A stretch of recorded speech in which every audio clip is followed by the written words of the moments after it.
ñoom ñoo war a gàddu problème mu askan bi. est-ce que aussi jëm ngeen leen approcher pour exposer leen seen situation pour que nag ñoom it ñu mën ci dugal seen loxo. En fait au niveau ñoom ñu bëgg a jël réew mi ëllëg. au niveau de l'Assemblée nationale.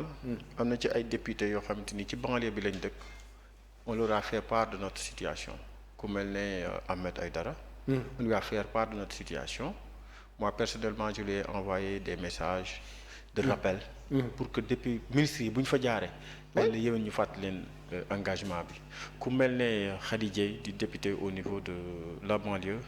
à Guédiawaye moom tamit jox naa ko information bi ne ko ay la yéen boo demee ci assemblée nationale bi bu ministre di ñëw fàttali leen engagement bi au niveau de Pikine ku mel ne ministre chargé des inondations Issakha Diop.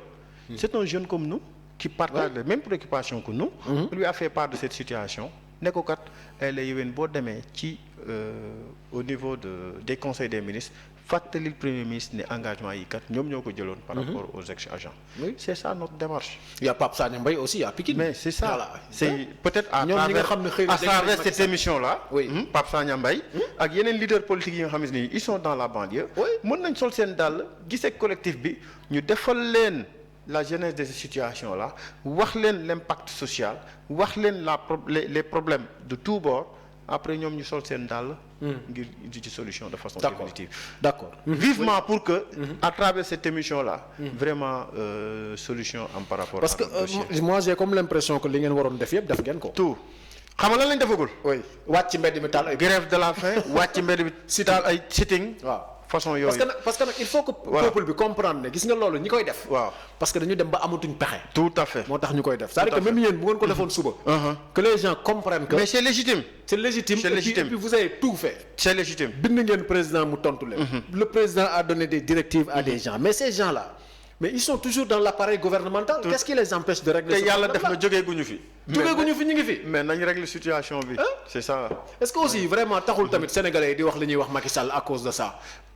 mais c'est-à-dire gis nga Socé sénégalais yi c'est un peuple extrêmement mûr très patient aussi qui sait lire entre les lignes am na loo xamante ni on laisse le peuple juger nga à travers cette émission là.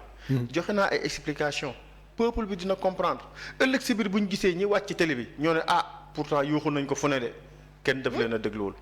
pourtant joytu nañ ko fu ne de mais kenn daf leen dégluwul c'est ça notre stratégie la commune on fait des assemblées générales de rappel.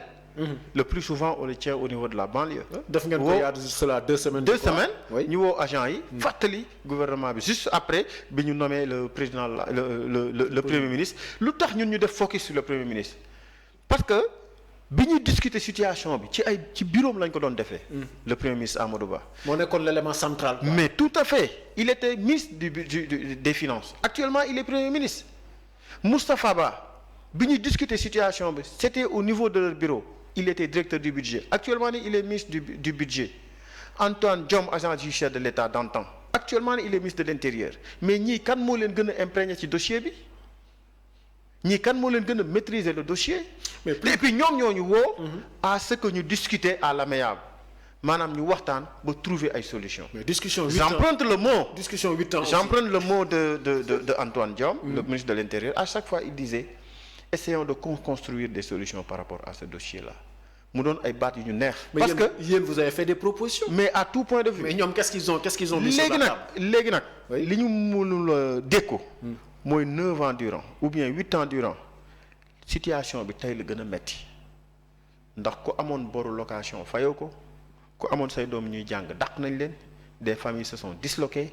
ñenn ñi ñu ngi ci mais des attaques AVC am na ci ñoo xamante ni ils sont devenus presque fous mënoo dajeek ñoom ci mbedd mi te sa ronkoñ du tuuru et pourtant ils avaient un contrat à durée indéterminée di xëy di wàcc. seen famille am ci yaakaar ci ñoom. ça c'est de l'injustice. C'est parce que cette injustice là dafa dépasser ay extrêmes ce gouvernement de Macky Sall ne fait pas rêver les jeunes ils ne font pas rêver ces jeunes ils ne font pas rêver cette jeunesse mais nit bu am liggéey nekk ci gox dañ ni tiens kii kat wax dëgg yàlla royukaay la war a doon parce que mi ngi yore famille am mi ngi téye ay parents. mi ngi yore soxnaam mais d'un seul coup d'un revers de la main nga dissoudre agence yi ba pare daqaale leen loolu la ñu mënul woon comprendre et je l'ai dit à l'entente de mes propos que nous applaudissons des deux mains biñ ne dañuy rationaliser mais mënoo rationaliser ba pare leen woon rationalisation mais warul ànd ak dàq warul ànd ak ce lourd passif social là dàq perteloo nit ay emploi ñu jëloon ay engagement au niveau des banques nekkoon ay soit ñii ay locataires lañ ñi nga xamante ni dañoo amul woon soxna jël soxna ñii loué ay appartement ñii am ay doom ñu leen di jàng nee naa la ñi fa amoon 10 ans actuellement ni ils ont 18 ans. Oui. Imagine tout ce temps là. Des rêves sont brisés malheureusement. Des rêves malheureusement. sont brisés. Mais paradoxe bi aussi Madia. Oui. mooy fonction publique ñoom dañuy recruter chaque année. mais xanaa bu ñu ne ma depuis 2014. Socé recruter wuñu. premier prétexte bi ñu alors que waxoon ci recrutement yéen waroon nekk les priorités. mais lu doy waar maa ngi la koy expliquer dans un premier temps li ñu njëkkoon prétexte mooy Covid bi ñëw na dañu sant ñu recruter des agents de santé en masse recrutement des forces de défense et de sécurité en masse on est d'accord parce que situation sociale bi loolu la laajoon. Deuxième année ñu ne dañuy recruter ñu def recrutement boo xamante ni l'ensemble des listes yi nga xamante ni fonction publique recruter na ko bëgg bi ñu dissoudre ça y est dans mon ordinateur ou mon téléphone. am ngeen ko xamul tax ma koy jël. mooy au moins ma xool ci benn nit boo xamante ni bokkoon na ci ñun ñu jël leen. au moins ëllëg ñu ne yéen jëloon engagement bi. génne ngeen fi ñetti liste fonction publique suñu liste bokkuñu ci. et ce qu'il nous sert comme prétexte moom moo xaw a doyadi.